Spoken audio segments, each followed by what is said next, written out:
how I felt that I nearly choked to death. This was an interesting experience. So yesterday, depending on when you're watching this, I felt like I was choking to death. And so let me give you some backstory before I go a little deeper into all of this, right? So the backstory is that I have a narrow esophagus, and about 10-12 years ago I discovered this because I'd find that I'd be eating, and there are so many lessons interwoven into this, by the way, which I'm going to unpack today. I think they're really important, not just for me, and I'm sort of sharing what I've learned over this and really understood myself to be over this, but I feel there are going to be teaching and growth points here that are relatable to you.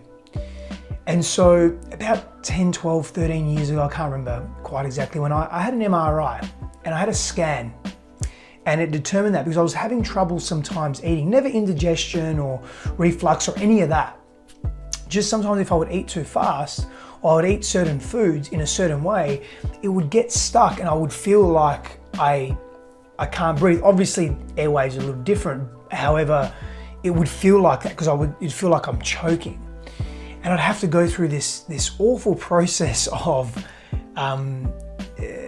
regurgitating almost and bringing this, because it would get blocked, and bringing it back up. Anyway, I'm pretty aware of it. I know when it happens. The worst that it happens is it gets stuck for a couple of minutes and I have to go through, or a few minutes, I have to go through this process of unblocking it and then drinking water, and the water then flushes it down. So it's got to go out and come down. Not to be graphic, but this is an important part of it. So yesterday I was in a bit of a rush and I had some things I needed to do. So I had some vitamins and minerals there, and some, vitamins can be big vitamins. And usually I have no problem with that, and put a handful of vitamins in my hand and water down, but it felt strange. It felt like it got stuck. And I thought, okay, that's okay. So I had some more water and nothing really shifted. And then immediately I thought, we'll just pass, it's fine. I ate, and I had these organic vegetable crackers, dehydrated crackers. And I was eating, but by that point I was producing saliva and excess saliva, and I was eating and trying to push out, but also put food in. Then things got funky. I thought, I felt it coming. I thought, okay, I've got to go through the process, drink some water, but it wouldn't happen. And so it went on for about 7 hours. And now at the 3.5 hour mark, I thought, maybe I need to go to the ER, because what was happening was I couldn't swallow saliva, couldn't swallow water, and it felt just stuck here. Nothing was coming out. Now, I remained super calm because I knew that if I didn't remain calm, besides the frustration that I had at myself for eating fast and doing what I did fast, I knew that if I wasn't calm, I would panic and my body would panic and it would release excess stress hormone and cortisol, and that wouldn't be healthy either. So at the 3.5 hour mark, I started considering whether I should go to the ER, and I thought, okay, I better go to the ER because this isn't getting better and it's almost getting worse. Even though I'm calm, the pain was not too bad, but it was very uncomfortable, and it kept almost feeling like it was tightening and getting more blocked. And so I had an amazing festival that I was a part of, an online festival that I had to cancel, which was disappointing, and I was frustrated at myself for, again, not slowing down. So I started to look at all that, and 5 hours passed, 6 hours passed, and I thought, oof, I think I need to go to the ER. I've been saying it for about 2-3 hours anyway, because I needed to get it dislodged. I needed to open up the airways because I'd been regurgitating so much that it was in spasm now, and I was having tension there, and it was just spasming consistently. And even now it's all tight through here, but it feels a lot better now. So it got to a point where I said to Christine, my wife, I said to my beloved, I said, we need to go. We actually really need to go, because if we don't, I don't know how I can shift this thing. We need an intervention to, I even tried, again, not to be graphic, putting my fingers down my throat. I tried everything. I have no problem with that. Nothing was working. So I legitimately said, okay, it's time now. Put my shoes on, got my wallet. The moment I said, yes, we're going, it dislodged. It released in its spasm. And I just stopped. I said, wow. I went and poured myself a glass of water, and the water went down, no problem. Sure, it's tight through here and there's some tension, but it went down. So I wasn't, because what was happening before was I'd be having water and I'd have to, it would just literally get stuck here and I'd have to bring it back up. That point was interesting. When I made that decision to surrender and say, okay, I need this, and it wasn't that I was being stubborn. I wasn't coming from that place. I was just wanting to allow the body enough time to heal. I mean, I was going through a process of not swallowing and spitting out saliva, so I would rest it and try and relax it, but none of that was working. But the moment I surrendered, and I'm sure all of that contributed to the surrender piece, but the moment I surrendered was the moment that it freed. Now, isn't that an interesting teaching, an interesting lesson? The moment I surrendered was the moment that I became free. The moment I accepted things as they were, I wasn't being a victim. I was still taking action. I was still being present to what was unraveling. But the moment I surrendered was the moment I became free. Literally, it just went, and it was this massive release and relief that was here, even here. And the interesting thing was that this week I thought, oh, I'll do a 3 or 4 day water fast, which means I'm just having water and herbal tea, so no calories. And I'll do it, Sunday, Monday, or whatever. And now I'm definitely doing it. I started yesterday afternoon by default, but around 12 p.m. yesterday. And I'll go till like Tuesday or Wednesday to give the esophagus and give this whole area a break and just have water and just obviously the healing that's very beneficial around that as well. But now's a great time to do it, to give this some reprieve, right? And what I also want to share that is also attached to this video, will be attached to this video, is a process I took myself through, which I call a stress release or a trauma release neurological response mechanism. So I'm using the tools that I have, and I want to share part of this tool with you that will be attached to this video.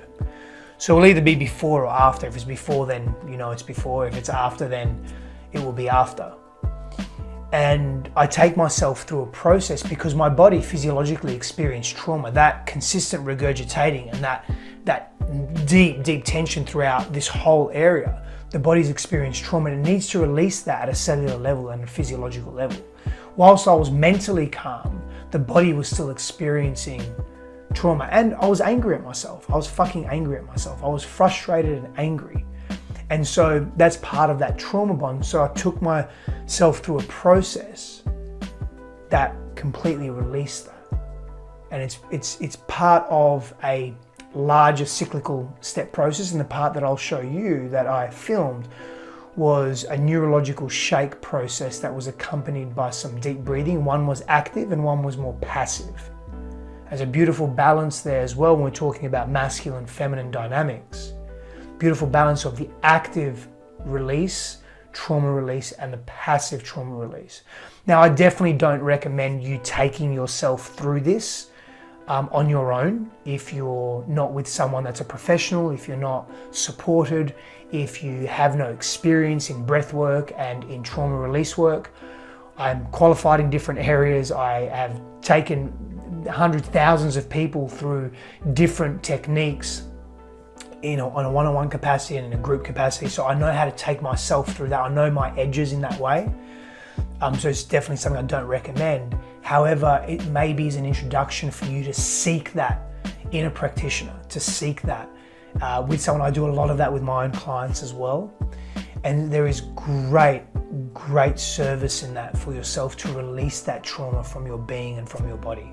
And again, to do it in a professional setting with support is what is recommended. But I want to show you what it was very much like for me.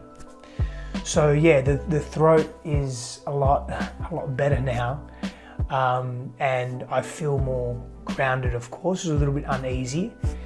And yeah, there were times when I was thinking, the mind overthinks, but those times were very minimal, and that was also an indication of how I've actually dealt with a lot of my core wounding and core trauma in the past, and how today, if faced with a difficult, uncertain, or deeply challenging or even traumatic experience, because the body's convulsing, right?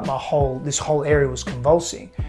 The ability to remain calm through that. And that's been because I've leveraged the tools that I teach, and I leverage the tools that I've learned.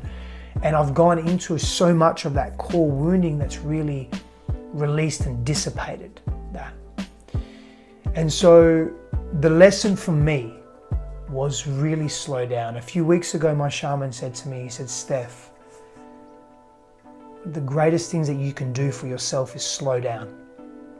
It's just slow it down. There's no need to rush. And whilst I have a capacity to do that, I also have a capacity to rush. And yesterday really taught me I need to slow down. Be more mindful, more attentive, more present. I ask you, is that something that you need in your life?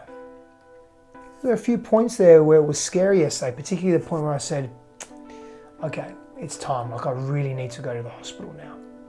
So I couldn't see a way out, because usually my experience with this in the past, which has been countless of experiences, within 2, 3, 4 minutes maximum, maybe 5, maybe 10 at the most, it's done. But 7 hours? That was different for me. The feeling was familiar, but to last that long, whew. So I have an Achilles heel. I'm sure I've got many.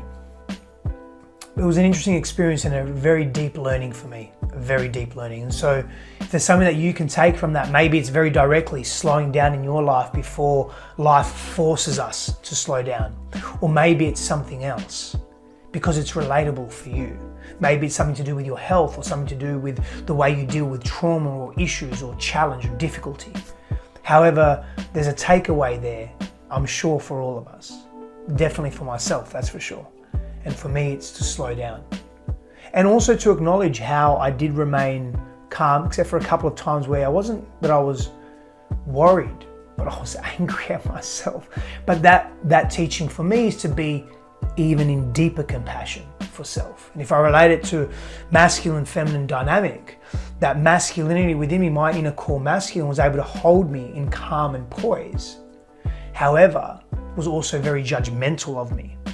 And so that's where I slipped into that unhealthy masculine absorption of self, where I also numbed and I suppressed that compassionate, empathetic, understanding version of self through the feminine expression. And so there's some teaching there for me, there's some growth there for me. And I'm continuing to unpack that. But as this is fairly fresh, I wanted to share this with you in perhaps that you could gain something from this. And the actual process that I took myself through, when you see that, that's very interesting as well. And that's me being completely vulnerable, completely raw, completely open, completely allowing myself to go through the process in both the active ways and the passive ways. And it's not that long. This was a shorter version I did, and I'll do more over the next couple of days as well, just to ensure I feel pretty good and pretty loose in the body as well. There's suppleness in the body, which is good, which means I've released a great deal. Power and blessings to you. If this video resonates, share it with those that may be able to benefit as well. Tag a couple of people that need to see this. Power and blessings, and I'll see you again soon.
So